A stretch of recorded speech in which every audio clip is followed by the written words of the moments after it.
Oh, God. Oh. So looking at the YouTube page, the highest viewed video is about 12 views. I think I've got some way to go. Live. Okay. Warm welcome to everyone for the February meeting of Winwick Parish Council. Before we go into, let's move straight to the agenda. Item 1, apologies for absence. Anything that you're aware of, Julian? None received, Chair, unless some have come in by email throughout the day, in which case I'll record them in the minutes. Thank you. Item 2, Code of Conduct, declarations of interest, and just reminding members of their responsibility to declare any disclosable pecuniary or non-pecuniary interests at least by the time that item's reached on the agenda. Is there anything at this stage anybody wants to come in with? Okay. Item number 3, the minutes. I wasn't going to go through page by page. Has everybody had the opportunity to see and read the minutes? Are there any items in the minutes of accuracy that anyone wants to raise? Okay. Are you happy to approve these as a true record, members? I'm getting nods. Okay, so they're approved. Item number 4, updates on issues from previous meetings. You'll find these in the bundle at page 13.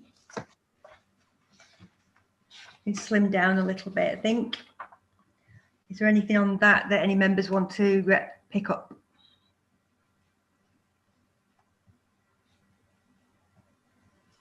Nope.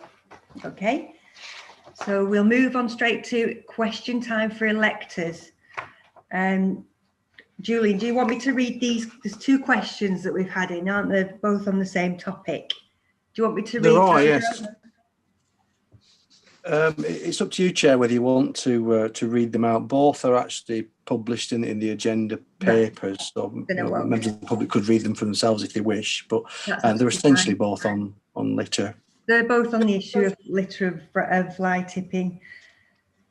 You know, I think most importantly, let's thank on behalf of the Parish Council, the residents who've done this in their own time. You know, massive thank you for your efforts. It really is appreciated. Looking at the issues that are raised, litter, when you do a litter pick, and what you can do is ask the council to deliver you bags and the tapes that go on those bags to demarcate them from fly tipped waste. And there's an email address that people can send. I've advised this group of the email address. It's technicalsupport@warrington.gov.uk, where you can order stuff for litter picking, and then you can let them know where you've left bags, and they'll be collected usually the day after. Yeah. I think there's just a few points I want to make before I throw this open. If residents come across fly tipping, please let the council know, because they like to investigate fly tipping before removing it, because wherever possible there will be a prosecution, and you know, so just bear that in mind. If you see any grot areas, grot spots, and they're in places where it's safe to litter pick, if you don't want to do it, you can always tell us about, and the parish council litter picker can go and do that. I do get warning of road closures coming up, so I can give this group the heads up when anything like that's going to happen, because obviously some of the worst roads here have been risk assessed as not safe without any traffic management measures in place. And I would ask people to be really, really careful. If you're going to do a litter pick, do make sure that it's risk assessed first. And if there's no pavements, it's probably not safe to do that without any traffic management in place. People have been killed litter picking. I think these are the worst ones that people are talking about. I did hear from one of the litter pickers that the police were willing to help in some way with traffic management. So I've emailed the officer who spoke about that to see whether there is some kind of partnership that we can do with the community and the police, but I've not had a reply at this stage. Does any other members want to come in on this issue? You've got the papers in front of you on the question. Well, all I want to say is I went round Winwick today looking at the grots. Highfield Lane is cleaner than I have ever seen it, and that's down solely to the two residents off Riddleton Lane, Dave and Cheryl, and it's immaculate. And at the same time, in the top field, in the gateway of that, the farmer, or presumably the farmer, was clearing the gateway. He had a tractor and a shovel thing attached to the front, and he was shoveling up the litter and putting it into a trailer. The only grot spot on that lane was the middle lay-by, where there was still rubbish. I don't know whether he's proposing to do that or whether, but that could do, because that lane is a credit to whoever did it, an absolute credit to whoever did it. Or who is, he does it every day, to be honest, or every other day. Yeah. He's got it. Litter pickers, well, people who, but then I also went down Delph Lane. Couldn't get in at the beginning of it because there were 4 huge trucks parked outside B&Q waiting to get rid of the loads, I presume. So we went round the other way, drove up it. One side's all right. It's the side with no pavement that's terrible. And it is terrible. Yeah. So something does need to be done about that, either by the Borough Council or, you know, because it is and I mean, traffic's whipping down it as well. So, and what else did I look at? I can't think. Oh, Hermitage Green Lane. You can tell the difference there. Now, can I just say, you know, I have a thing about the litter picking. I've mentioned it every month, but if it can't be litter picked, why do we? If it can't be litter picked by the village litter picker, he goes down it every, and I know he clears the fly tip. The last few lots of fly tipping from. Oh, he's cleared that, yeah. No, I'm not. No dispute with the fly tipping. But if he can't do it, then it's a waste of his time in a way, to me. You can drive down it, of course you can, but it's not achieving anything. You'd be better. It's a classic situation, isn't it? You're just not achieving anything. So if you've got a group that is willing to litter pick, do we need a village litter picker for this parish? You probably do. I don't know about the other part of our parish. Is there some compromise we should be making? That's my view. And it's all, you know, my views about it. I've never hidden them in any way. What I would say is that the last few, whenever there is fly tipping on Hermitage Lane, which is quite a lot, it is. The litter picker has been going up and clearing that, and we get that done far more quickly because we've got the litter picker that's able to do that within days of it being reported. Whereas if you've just put it through the website, you're just in the queue with everyone else. But we get our litter picker to go and do it, and that is important to people because the last one, the bedroom furniture or whatever it was, he went straight over and cleared that. So when you're saying there's no point to the litter picker, I think that's important. I mean in this parish, and if we still paid for part of that, so I think it's very expensive. You see, you know my views. And we're revisiting something that the decision's been made quite recently on it. So, you know, we've talked about this, and we've agreed very recently that we're going to bring the litter picker in house, and he will be staying on. And I think people would be arguing a lot more if it was Middleton Lane and all of these other roads which were covered in litter, which they used to be. What they're looking at is no, they didn't. Not fair. Pardon? Not fair. 26 bags. Well, you know, but if he's gone down it every week for X number of weeks, and then the litter pickers go down and get 26 bags off, and I understand why, and I don't think it's his fault, but I think I think Winwick's a very unusual place to pick litter in, because where people want the litter clearing they're not roads that are somebody like him can pick, because they're not. People are taking a chance when they pick them. Like Highfield Lane shouldn't be being walked, should it? It does do it. It covers an awful lot of area, and Winwick Parish is quite a big area. Even in, you know, Winwick's part of it, but it's not only a small part. Mike, you wanted to come in. Well, Claire's got a hand up first. She was up. Oh, sorry, Claire. Go on. All I was going to say is I actually had contact with the gentleman that did the Hermitage Lane, led the litter pick, because I know our litter picker had been down there. Where it looks like they've taken photographs from, though, is much further into a wooded area. So I think they've gone further back. They've gone down the dell. So I think whereas our litter picker has done the edge of the road, the actual lane, they've gone slightly further back, and potentially that's why they've come back with so many bags.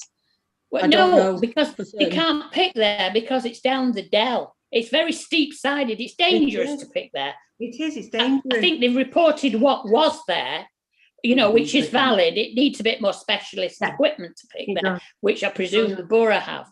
Yeah. Well, I don't know. They're in a wooded area. Okay. Yeah, it's called the dell. Yeah. Right. Yeah, I mean, it's just that you know, there's two, I think there's two principal things to comment on. And first of all is that when I became a parish council, I say this every time, it was the biggest thing that was complained about, and it's only in the last few weeks, and it's this time of year when the hedgerows are at their, you know, people starting to come out, there's no cover, people can see it, that I can fully support why people would then go to places that haven't been picked and then want to start, you know, cleaning and tidying the place up. But I came across a young lad doing outside my house on Delft Lane about 6:30 on a Sunday evening. About dangerous. Yeah, and I mean, I will do it when I'm cutting the hedge and I put cones out, and I'm not allowed to put cones out. But car's whistle past, Novice jacket, got a litter picker in a bag, but I didn't have time to have him pulled in to say thanks very much, but you know, you're putting yourself at risk. We need to really think about how we get that message over a bit. And I know we're on a live streaming service, but it's not a trivial risk. Someone will get very badly hurt. The neighbours on mine, you know, one of them had 2 fingers broken with a cloud mirror that's just clipped her just when she's walking the dog. So in those areas where, you know, I'm sympathetic to the point, and people will know me, I'm no health and safety, you know, that believe that health and safety gone mad sort of person. But likewise, I'm not the sort of person that will shy at doing something if there's a proportionate risk. But you can't. These people should not be putting their lives in danger, because when something, I noticed, Councillor, when something does happen, it will be everybody's responsibility, apart from the person who took the risk or was in some group. So we need to find some way to communicate this to people, whilst at the same time we've said that we're going to reorganise the service. We're going to try and make it more accountable locally, and we need that report from Claire every fortnightly cycle, in my view, through the management committee and this committee, because we've put a budget saving in. I can't remember the exact figure. It's 20%, and unless that's moving soon and is changed soon, we will not hit those savings in this financial year. So it's reorganising our own survey, being responsive to these people's requests, and doing where we can do more safely, listening to people and doing more safely. But also we've got to tackle this issue of what is good and sensible and people can do, you know, whether we support that with bibs, but get some sort of public, we're going to have to do something, because otherwise someone's going to get hurt doing this. Yeah, I agree, and I always feel as though I'm being very critical of the litter pick. I'm not. It's about the way the service is administered. It's no good driving down lanes and saying, "Yeah, that's what I did this week," and it's not his fault. It's not about him personally. That's what he does, to be fair. Sorry? I said, to be fair, I don't think that's what he does. I've seen him many a time walking down the roads and doing it. I've seen him. There's plenty of roads he picks, and I'm not disputing that. But there's roads that, when Mike says people complained about it, they're still complaining about the same roads, i.e. Delft Lane, i.e. Highfield Lane. The bits he can't do because they're not safe. No, that's exactly. But he's not safe either, so it can't be done. So it's going to be messy, and people are still going to complain. That are safe that he does, is what I'm saying. Most of it he does do, and it's safe. The trouble is that people are homing in on the bits that we can't do. if you've now got a litter picking group who is more than willing, and a fairly large group at that, then maybe they should be given a chance to, you know, to rectify it in some way, not down those roads. And you know, if it's organised properly, then that's only, maybe we should give them a chance and save ourselves a bit of money, because God knows we need to. I think Tim. Sorry, I've had my Tim. Yeah, I've had my say. I just was saying, I've just pulled up the last litter picking update I've got, and there's a couple of fly tips that were moved on there. So obviously that is a big bonus we get from having the litter picker, is the fact that these fly tips are pulled. I mean, one of them was, you know, according to the notes, an old cannabis farm, the remains of a cannabis farm. Yeah. That sort of stuff needs to move properly. That's something that we get out of the litter picker. The thing I'm concerned about is having a group of non-risk assessed members of the public going around the streets of the parish, putting themselves at risk, doing unsafe litter picks.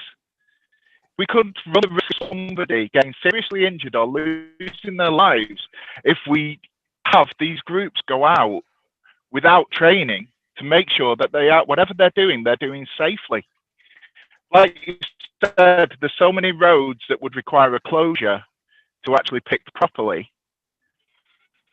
And with that being the case, it's something where we need to make people aware that it is thousands of pounds to close the roads so these can be done.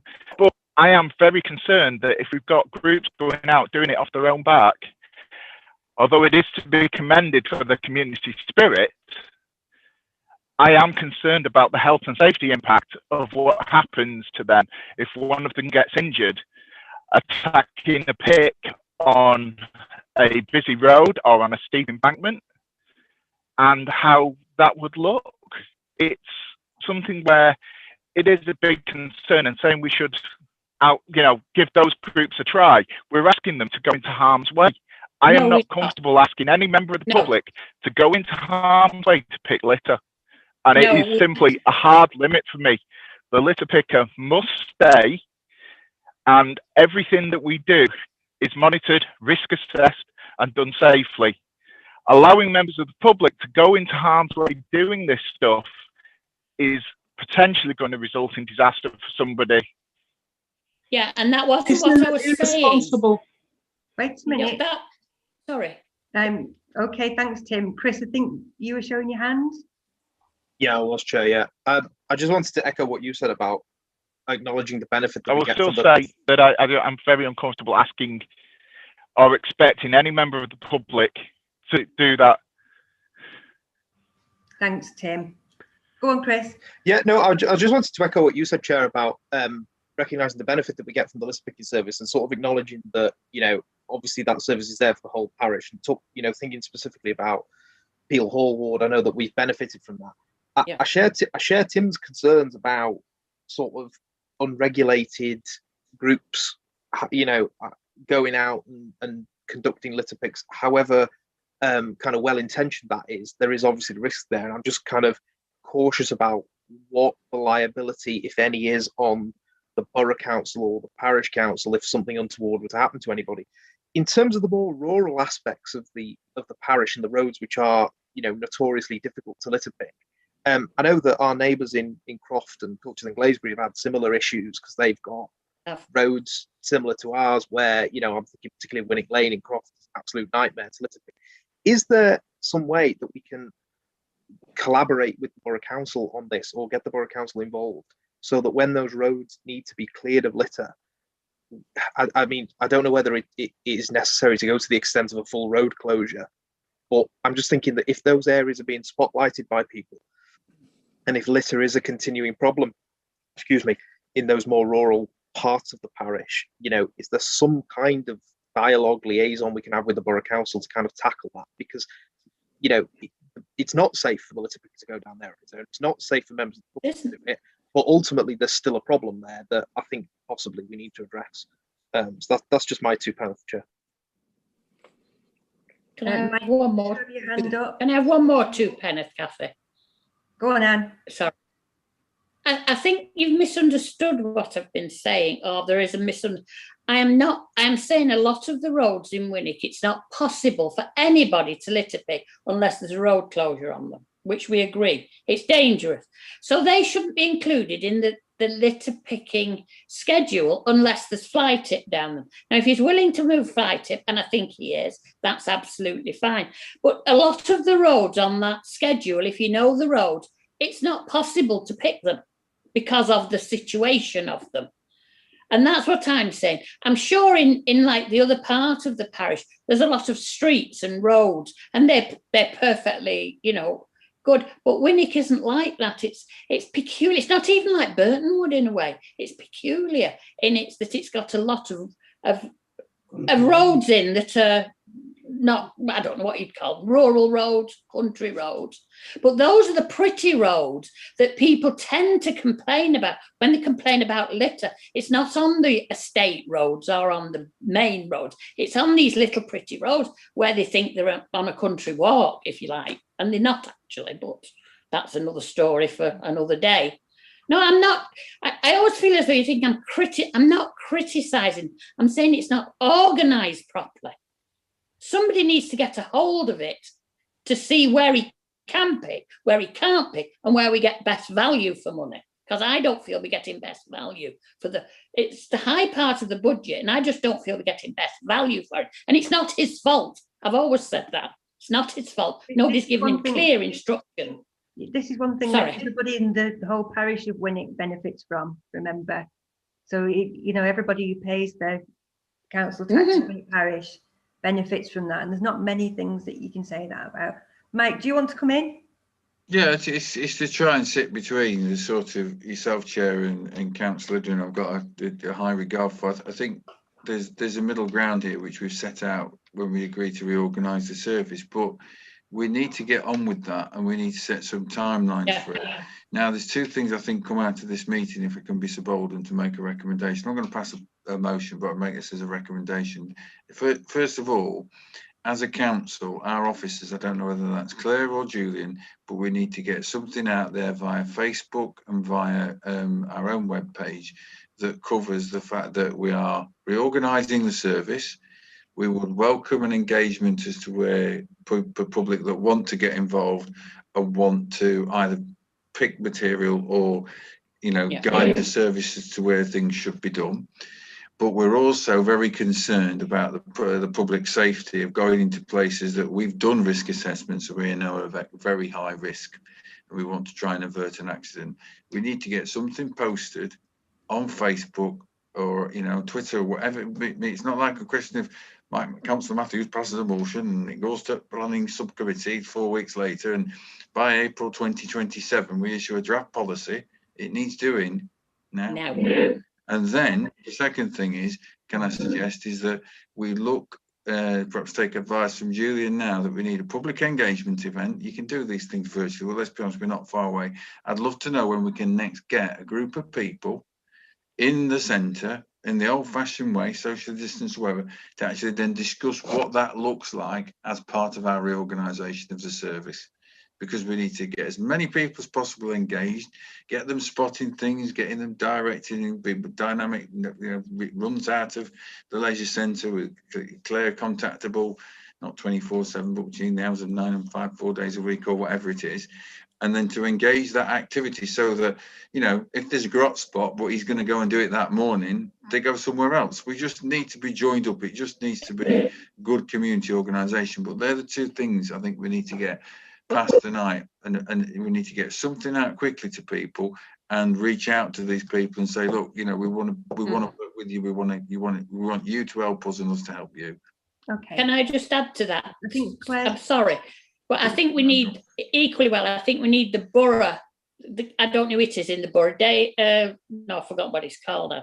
I think we need him to contribute as well as the organiser of our, and in fact the litter picker himself, if necessary. But you know, organise it as a joint venture. I've gone. Claire? Yeah. All I was going to say is I've already started the process of what Mike has just put forward, because I believe that was agreed at the last full council. I thought it was. So I've been contacting, obviously, the borough for so I can do the costings and make sure everything tallies to the budget. I've not yet had a response on that. I've also, whilst asking for that, asked for any risk assessments for these key roads that the litter picker can't physically pick, so that those can actually be, utilised for the website to highlight to the public, if they are going to pick those areas, what they need to really look out for, what they need to make sure that they do. Because without best will in the world, we can say to them it's not advisable. If they choose to go and pick, it's better, at least if we're giving them some form of health and safety advice, a risk assessment to work with. So I'm looking into all that at present, so that can then be put on our website. And I'm just trying to get everything put together. One of the things I take from you, Anne, it may be worth having a pick list and a checklist, because those lanes that he can't pick unless the road is closed, he can at least keep an eye on. And if it gets too bad, he can coordinate with us to try and sort out with Warrington Borough Council to try and get access to those areas when the next available access to those areas is. Sorry. So, I think the public will make you very aware of those roads, to be perfectly honest. I've got a list of about 6 or 7, Anne, and it costs £3,000 to close a road. One of them. I know exactly. I know, Kathy. I've been into it. But I know exactly. You can't close roads. I'm not advocating road closures. At least if we know they're going to be closed for another reason, we can update the public on when it will get picked. Yeah. The small things that they want to know it's going to get done. They might not be, it makes 6, 7, 8 weeks down the line, but at least then they're getting some form of feedback, and that's got to be better than what they're getting at present. Yeah. There was another question. Members got a copy of that. It's on a similar line, but agenda item 5B, which went out on the supplementary pack. Yeah. Have we ever approached Burger King or B&Q to help address the issues? Mike and I have. They've been approached many times, Kathy, by the parish council. We have. Clerks. I know very well. Me and Mike have done that. Yeah, we went to see them. And actually, to be fair, they actually then went out and did do the picking as a one time a few weeks later. But whether or not we could engage with them again, I don't know. You do see that the Burger King guys brushing up, but it's more on the main road, shall we say, rather than the going down Delph Lane. They do it, round the. I think we should add that to that engagement exercise, because we went in and decided that me and Kathy would catch them on the hoof, and I think they were quite impressed. 2 people turned up, so we did get it done once, but I don't think it's been. They picked all around the substation, the entrance back gates, and then down part. To be fair, down part of the verge, which I would consider safe, but our risk assessment doesn't consider safe, because it doesn't. There isn't. You can access it safe. You can get off it safely, but if you keep going further and further down, you're on grass that's slippery and you're right next to the road. But they did do about 20 meters of that verge around their entrance, and they did it very well. And they're commended for that. So I think that would be another one to be worth engaging. I think there's a lot of these things that could just be, if we're going to do that, phone Dave at B&Q and such and such, pick the bags up, take it somewhere. That's the sort of thing I'm hoping that if we get this working out locally, we can get a much better service. We should be able to do that in this day and age. Yeah. So the other questions, large-scale fly tipping is clearly a significant problem all across the borough. It is. Yes. Installation of CCTV. I know that the sign's gone up at Hermitage Green Lane. The council hasn't put them there, but the council is trying to get funding to get some CCTV there. That's the position. I don't know about anywhere else, but I know about that one. Do we have any specific plans to deal with the problems of littering and fly tipping locally? I think we've talked about that. Then it talks about the litter picker being spread too thinly. Would it possible to say what areas are visited? He does the same ones every week, pretty much. And could he be asked to provide feedback? So I think that's part of what Mike was talking about, consultation. We could probably put that on the website, couldn't we? Okay. Anything Can I just ask one before we move on? Can I just ask one more question? While this lockdown's on, and it's obviously it's nearly done, but there's been more people walking down. It's become a walking route, you know, a round route. The people Falcondale needs an occasional look down it, because I'm sorry, but I'm past picking litter up in Falcondale. I've done it in my time, but I'm not up to it now, I'll be quite honest.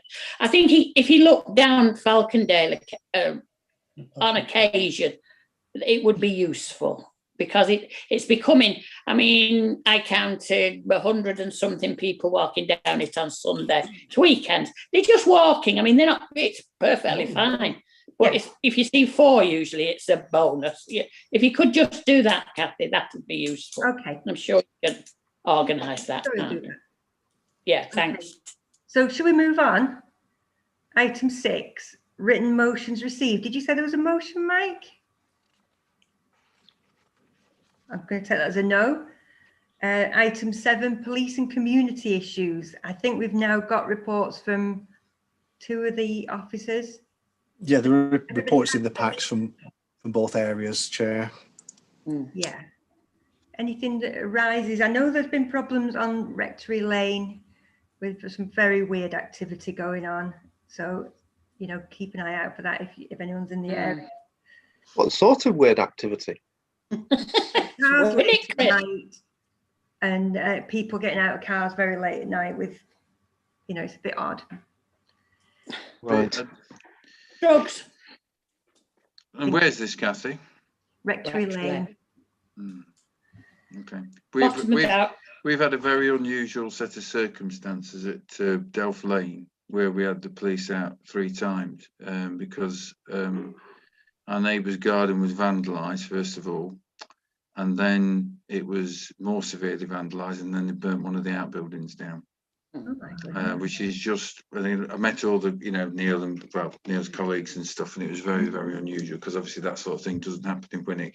So we were asked to support anything that's suspicious. And then, and I don't mind saying this, one of the lines of inquiry, that there were petrol bombing the wrong house because it was an issue related to me being a councillor, which I found utterly laughable. But it was certainly targeted, and who they were targeting, lovely people moved in, you know, 9 months ago. But it was just interesting to hear anything of that, because I just want to, you know, get that on. It's very unusual pattern. This started at Christmas, and the last event was back end of January. About 3 weeks apart each event. Yeah, I noticed Chris is like, it's just utterly, you just don't get that sort of thing happening. So I mean, it does sound particularly targeted at one property. Yeah. A lot of houses are quite widely spaced, you see, so, and you're onto the motorway and gone, done, gone. Well, this wasn't to steal anything, because no, I don't mean that. But... So I'll just record that. So if anybody hears or anything, or sees anything in a similar from the net with us, when you said it's just very odd behaviour for that sort of thing. And I've checked my Twitter feed, and I don't tweet it. There's nothing I can honestly say. I'd be amazed on that sort of. I know we have had security issues in the past, but I just put it on record. That's what I'd asked Kathy for Neil's details to pass it on.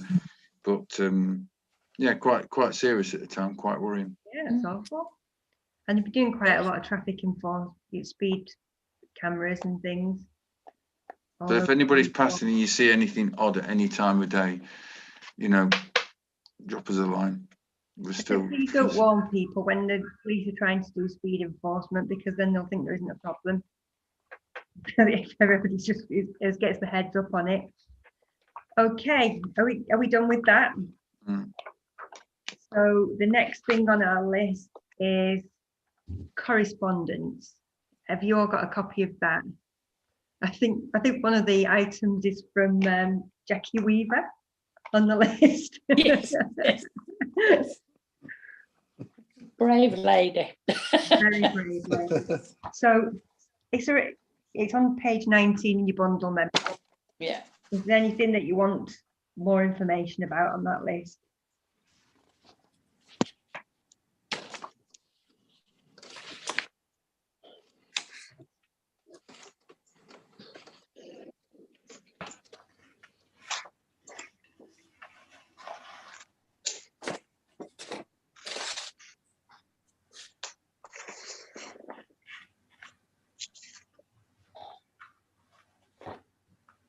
Yeah, I would be interested in the stuff on flooding, because I'm aware that we've had flooding in and around the area, you know, along Middleton Lane, and we've had this battle to sort of get gullies and stuff desilted, and I know it caused flooding.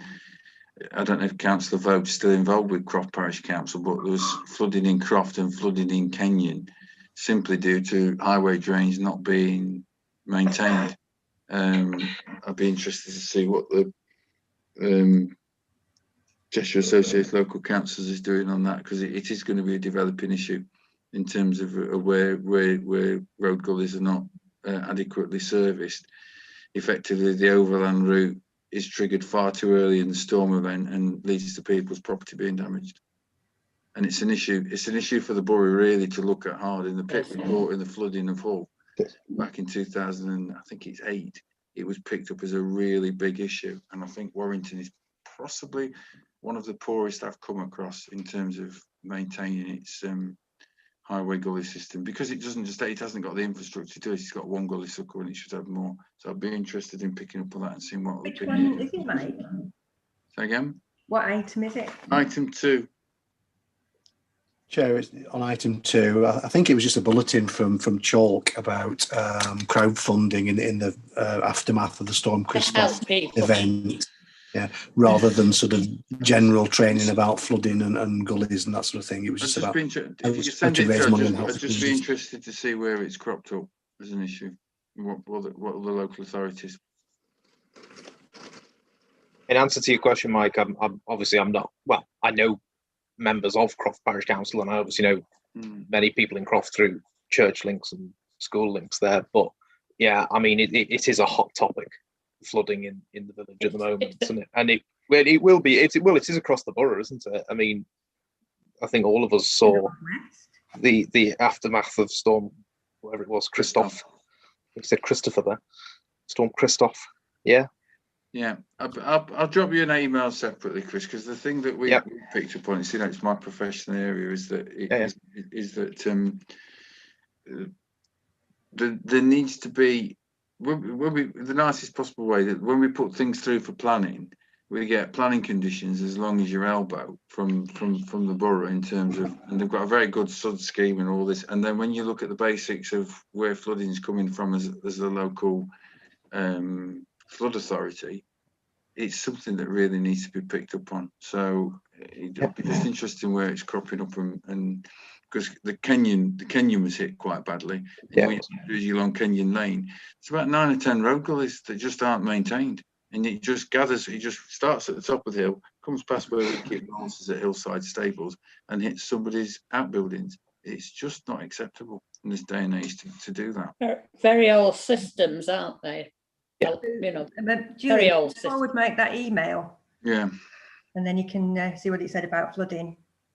And I might copy you in, Chair, as well, just as the borough, because I think it's just something that I spoke to Councillor O'Neill about it when he was leader, to say when planning applications come up, we should be looking at setting a fund to clear drainage systems out as new development comes on, to try and find some way to generate the funds. I know you know if it's a choice between adult social care and desilting a gully, I know which is the biggest priority, until 8 of them cause somebody's property to flood. We need to be creative. We need, as a local, as a local group of local councils, to find ways to sort of resolve this. And Christoph was a bit of a warning. It wasn't that intense a rainfall. It's only 20. Oh, it was. It was. Oh, it was. It absolutely was. Well, it was. Stanky Brook broke all records and was nearly a foot higher than it ever has been ever. So it was a very severe weather thing. Yeah. It wasn't just a bit of I've got some horrible news for you. I'm not talking about flooding. This was correspondence, Mike. Let's move on, please. Move on. Agreed, Chair. Right, planning matters at page 21 in the bundle. Members, is there anything that you want to highlight or discuss on that list? No, Chair. Can I just add that a late addition came in for Birch Avenue, lawful development for proposed garage conversion to a hair salon, which I may be visiting very shortly because I'm fed up with it now. Okay, so nothing of note on that. Next item. The review of risk, internal controls, financial regulations, that has followed. Julian, do you want to take us through that one? Very briefly, Chair, it's an annual report which we're required to do on the audit and accounts regulations. So the council is required to look at its internal financial controls and review its risk and the measures we have in place to deal with money and cash, etc. So it's a report that comes every year. Effectively, we just restate what the council's procedures are and then to note that the council does have some robust procedures in place. We have strengthened some of the bits in the document about public liability, health and safety issues. All I was really looking to ask councillors for was basically to endorse Claire's appointment of the internal auditors for the forthcoming year, and to note that there are some proposed changes to the financial regulations to allow for increased signatories for cheques and electronic payments, which are in the proposed financial regulations in Claire's item, which is next. But everything else is fine in terms of financial controls. Thank you. Members, have you all had a copy of that document? I think they were sent in a follow-up email. Yep. And you've had a chance to see them. Are you happy to approve that along with Julian's recommendations? I'll move that, Chair. Thank you, Yeah. Chris. Annie, are you happy to second that? Yeah. Okay, members all Yes. happy? Take it to the vote? Yeah. Yeah.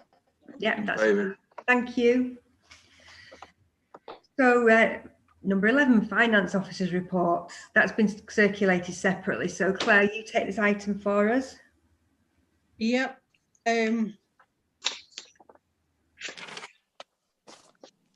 That's so it's just basic summary of everything at the minute. But January we had 1.3k of income through the centre, obviously with pretty much everything being closed down. £700 of furlough monies were accounted for in January.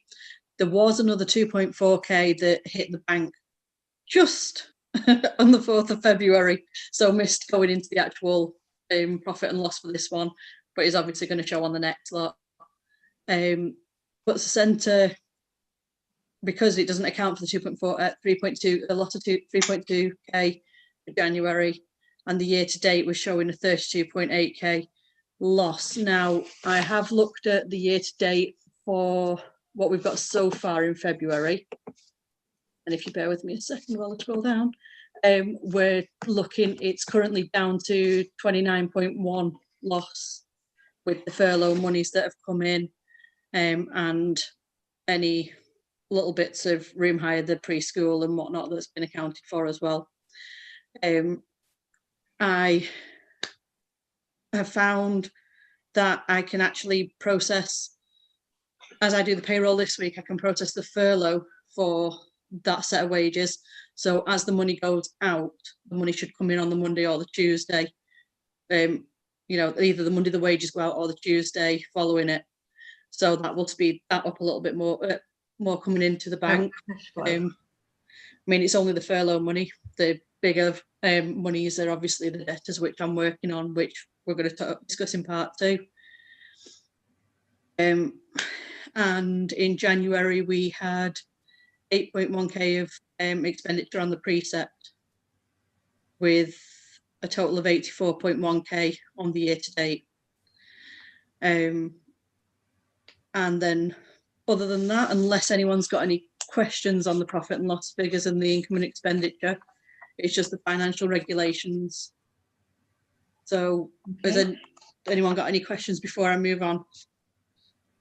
Anything, members? No, carry on, Claire, please.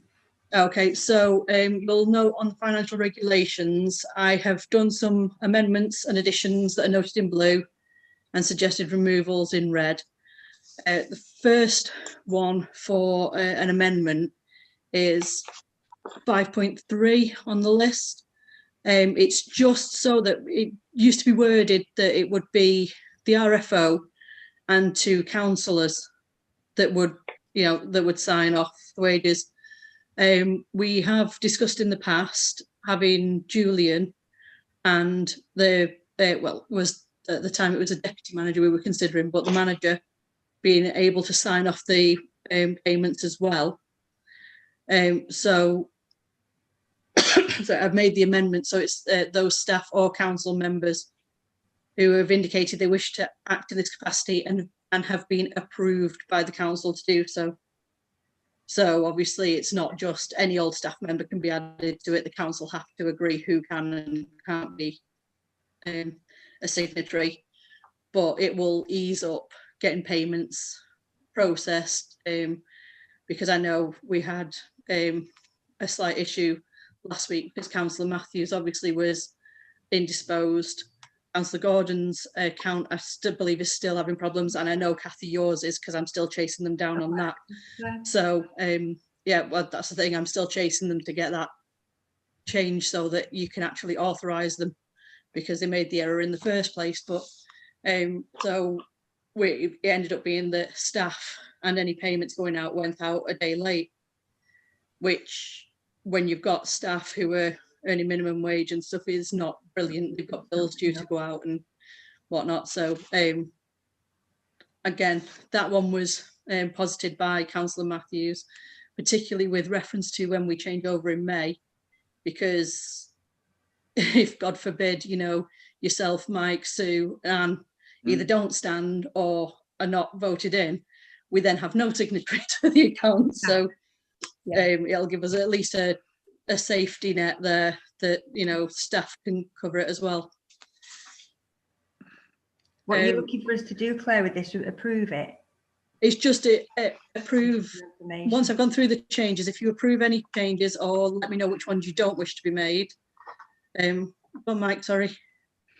I would just add one to that, is the sense that if we end up with 3 members of staff doing the transfer, the list of the transfer that says, oh, to pay wages at such and such is approved by the chair or vice chair, so that we get one. I'm not saying that they have to be the actual sign it off, but an elected member has to approve the officers making the payments. I think it's perfectly reasonable for the officer. On email. Yeah.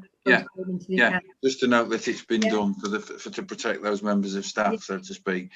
I agree with that. I was in the Lake District. I was in the Lake District working on doing putting the tapes for the university course together that I'm lecturing in. So I just got no access to. I'm a Pawswater Valley. I've got no access to anything, and it just shows you didn't get back till 8:30 at night. And to be fair, I did it the next morning. But that's the sort of thing that we're down to.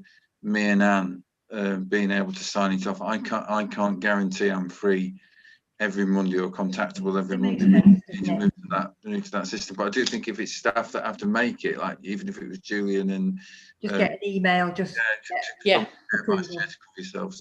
An extra precaution. If I had a 5.4 that basically covers in the summary of those payments, should it be 3 members of staff? Yeah. Approval of the chair or vice chair by email. For the group of payments so covered. Yeah. Yep. Okay. Happy with that, everyone? And the auditors would be happy with that, would they? I just, people who over the audit, whatever. To be fair, and my ideal situation is you get myself processing the payments and 2 councillors signing it off. If needs be, Julian and a councillor signing it off, and the manager used as a fallback for such situations where a councillor is not available to do so. So I don't anticipate it being a regular occurrence that the manager will sign off. It covers everybody then, doesn't it? Okay, that makes sense, doesn't it? Yeah. Was there anything else, Claire? 6.9 pretty much makes the same amendment. It's just to put staff and councillors instead of where councillors were. On 9.1, it says weekly bar returns are to be countersigned by a councillor on a monthly basis. Now, as far as I can tell from the accounts that I've seen, this has never really gotten done and seems to be a pointless sentence in there. Because they're signed by the manager, they're signed by myself, having checked the manager, and they're available in a file if any parish councillor wishes to check, you go back and check through them, check through the receipts. They're all available at the centre on a general basis. Now, it's either we remove that sentence or we need to have designated councillor to actually come and countersign them on a monthly basis. I don't see the point in having a sentence in there that we don't actually do. So it's whether or not councillors are happy to take that out, or whether we want to designate who's going to do that and make sure we have a designated day each month to do. I can't see my screen at the moment, so if anybody's raising their hand, I've just got my hand back. Sure. I think I'm comfortable removing it, but it's a question of just sending it then to the management committee. I mean, that's the thing, is it doesn't have to be coming and signed off in a laborious way anymore. We can just once a month present those figures to the management committee to audit, so to speak. If there's anything that shows up, I mean, let's be fair, when we've had stock missing or cash going short before, be it £5 or £6 or something else, it does get picked up and detected by the system. I don't see that adding. I certainly can't provide that service to turn up and to sign off things, as it were. That to me is what you pay the RFO to do, but I still think it should be accountable to management committee. So if that can be changed to reflect that, Claire, I think that would be perhaps the best way to do it. So weekly bar returns to be submitted to management committee on a monthly basis, which is what they are, to be fair. Yeah, so I was going to say I tend to do a different weekly breakdown, but I can send across the Excel sheets to you guys as well. That's fine. That's not a problem. Okay. Was there anything else on that, Claire? Just then 9.2 and 9.3 have a little tightening up of the debt chasing. So added to the bit of that about the hire agreements is where required the manager and RFO will ensure that purchase order numbers are obtained, because certain clients do require those to make payments to us. And then 9.3 has a list of steps for actually debt chasing. So credit customers, if their invoice goes past 30 days, will be issued with a reminder letter. 45 days, a letter informing them of our intention to apply interest charges. 60 days, the interest charge is actually sent to them.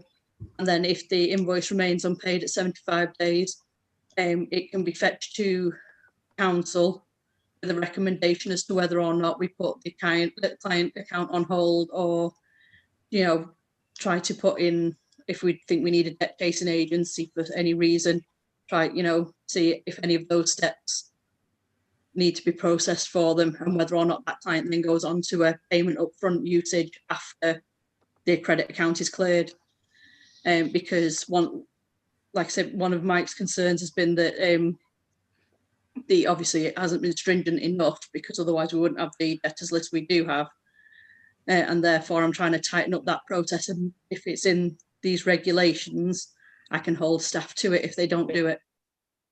Is that what you're going to say, Mike?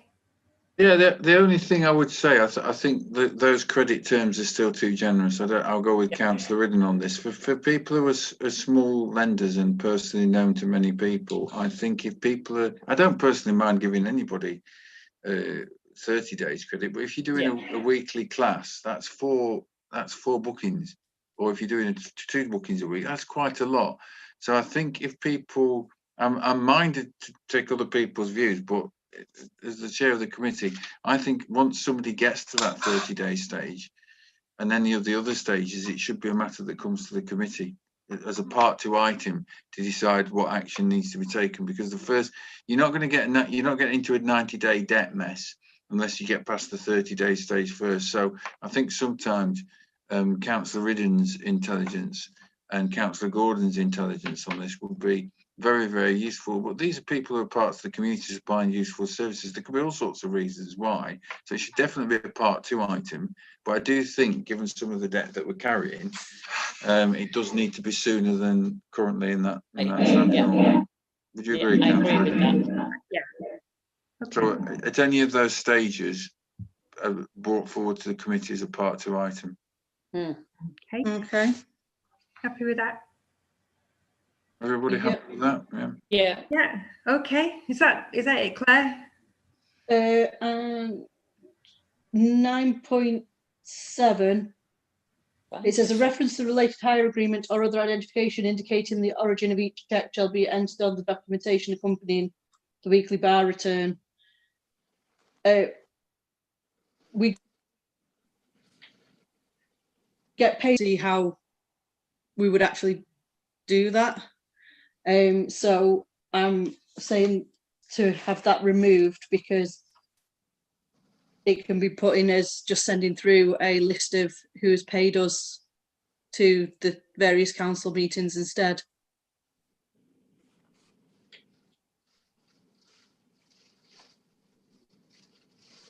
Did anyone catch that? No. I presume that's okay. Well, I think the thing is, checks are outdated, aren't they? So nobody's paying by checks anymore. So whatever's put in needs to be representative of modern methods of payment. But given that for those people who weren't at part 2, one of the problems that we're having with some of our customers is they'll say, well, I paid that one. The question needs to be how we're avoiding that, because I mean, and I wouldn't suggest for 1 minute that any of our creditors and debtors are like this, but certainly in my business, it's the oldest trick in the book to say that I thought I'd paid it. The check's in the post. So, but I think the current situation in chasing some of these home clears does identify there's a weakness in the system. That I have no idea how we then sort that out as to when back payments and whatever are made. It's a question of diligence on the finance staff, but there perhaps needs to be something to reflect the but the thing is, a particular nature. sentence smacks to me of when we used to do it old school in the book.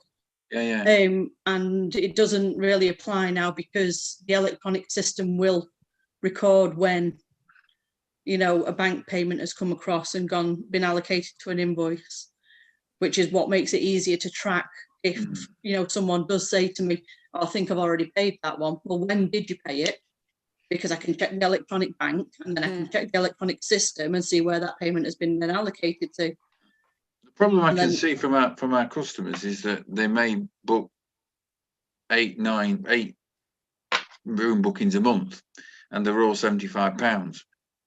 Now it's very easy to pay in a 5-week month when there's 10 bookings, 8 of them, and then 6 of them, and then 8, and then all of a sudden it's in chaos. So I think how do we put that place in? I mean, that's surely isn't that keeping customers' accounts up to date? And well, that's the thing. It's that particular sentence to me is redundant because the electronic system gives you the audit trail. Yeah. Should we be putting something in that for customers, regular customers of more than 12 bookings a year, and a monthly statement of account shall be produced? Wouldn't it be better off doing that? Because then if somebody's querying it, it requires them to be a statement every month of the money they owe. Well, we issue statements every month anyway. They're automatically generated by the system. We've got them set to automatically generate and issue to people via email. Have they gone? Yes, they've gone. So why are we getting this feedback from customers that they don't know what they've paid? Surely that's in the last statement. Yeah, because I need to. The thing is, they're saying it with statements, but what I'm saying to you is they're saying that they have paid. You know, they think they've paid X, Y, and Z.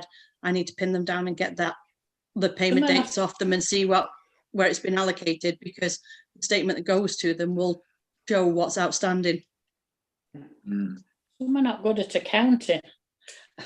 Their own finance, you know, bits of a business, if you like. I'm sorry. I'm easy either way, but I might feel slightly comfortable if that was replaced by the practice of sending customers a monthly statement so that any missed payments are identified. I might be tempted to. That's not already in there under a different number, but if But it's not, I will put that in. If we're doing it, we might as well have it in our standing orders, and if it's not in our standing orders, it probably should be. But then Yeah, no problems. That works. To say to people, well, you've had your statement in January, you've had your statement in February, and you owe us this amount. Yeah, and one of those, you've had your statement for those months, and why haven't you queried it before now? Let's get down to brass tacks. Yeah, this is what it. So that's, yeah. But if everyone is happy, subject to those amendments, to change those, then, or I can amend it and reissue it in the next council. It can be signed off. It's just, it really does need to be done before the end of March. So, is everybody happy with that? One final question, Julian. Has that made sure there's no members of the public now viewing it? There's nothing better than going through financial regulations to kill people off. I'll be amazed if anybody's my section's the most interesting section, isn't it? It puts everyone to sleep. It is. Now is the time we can descend this meeting into the chaos it deserves. Let's move on. Reports from outside bodies. Come on, Chair, get a grip. Liaison. Are you still talking? Parish Council liaison meeting on the 9th of February. Did anyone attend that to update us? Yeah, I attended. There is a summary sheet in the addendum pack that went out. Oh, in the addendum, right. Without going through the whole thing, I mean, basically, Stephen Broom had attended to give us a brief introduction. We also had presentations from the elections officer about the COVID-safe elections, which are more certain now to take place. We had presentations from Dave Boyer, the head of planning and transportation, also from the new director of public health, and from Michael Bell from the planning policy team. So just a general update of matters of interest for parish councils across the borough. So I would suggest you read it at your leisure, really, rather than me going through it at this stage. Okay. Thank you for that, Julian. Anything from that? No. Number 13, reports from parish council committees and management committee. I think the minutes are included in the addendum, aren't they, Julian? They're not on this occasion because the meeting was adjourned part way through, so we only completed it immediately before this council meeting. Yeah. So I'll have to circulate them next time, Chair. Fine. Okay. Ward reports. Let's start off with Horton Green. Diana Friend. Anything that you need to update us with? No, nothing to nothing to report. Okay, thank you. Graham Friend. Lost Graham. Graham? Nothing? Mike Matthews.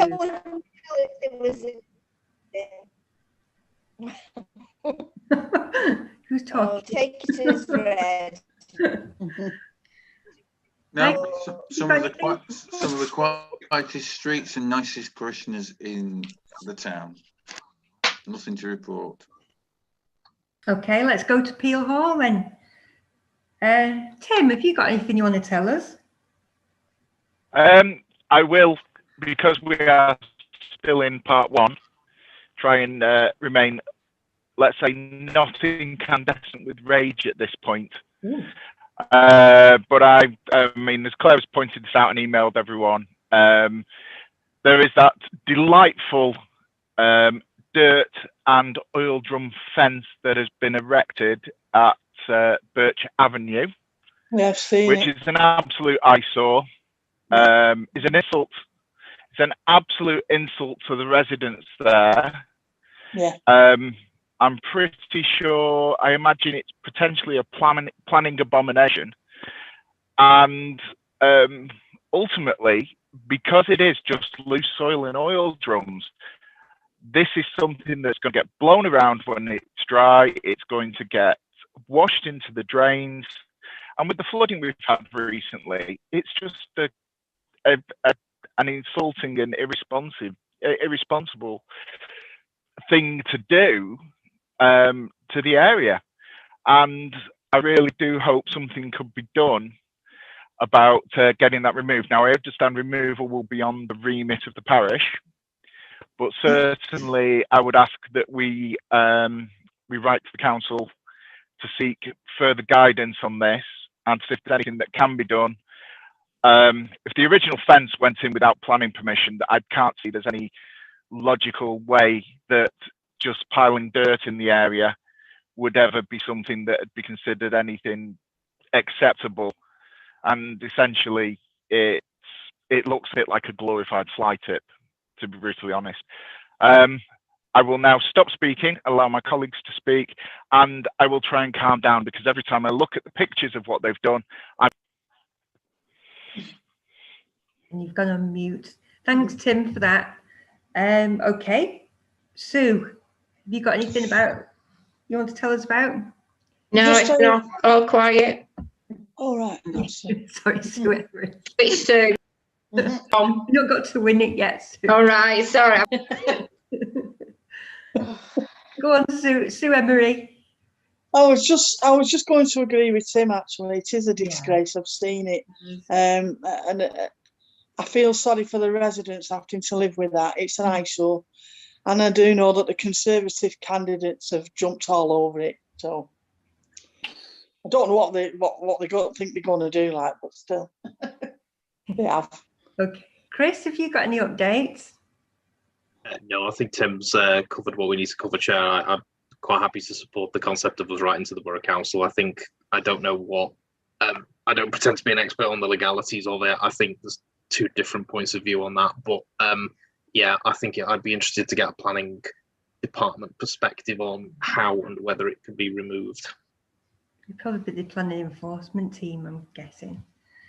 I think the only other thing to do is, and I'll take it on point, is to make the inquiry, which starts on the 6th, via Pete, aware of it. I mean, it does need to be, the residents need to make sure that that is an active, it shows the character of the people that are behind it. And to be fair, and I do hope some of our residents are watching this, it does show what a thorn in the side the people from Birch Avenue have been to prompt quite a large national developer to behave like that. You've really got to be really pushing back and upsetting somebody for them to do that. So in some ways, and bizarrely, although I go along with everything said, it does show how successful they are being. It's a very shows contempt, I think. Yeah, shows contempt. It does, but the point of it is, it shows you that they are not. There's one thing that the people of Birch Avenue are not going to do, and that's be ignored. Exactly. Diana, you're coming.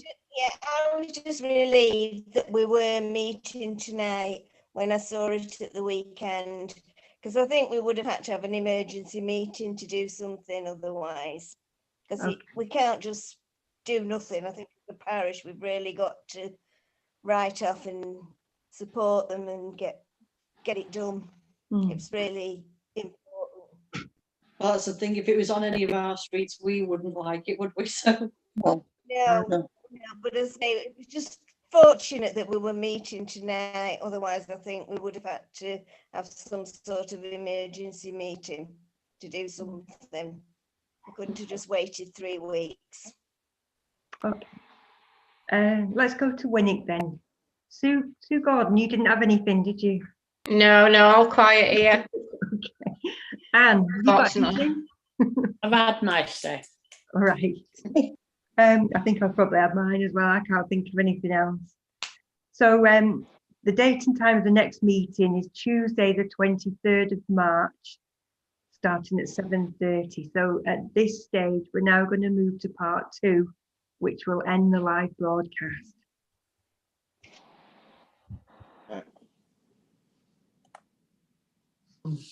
Oh, no. You're not stop them. Hmm? You're not stop them.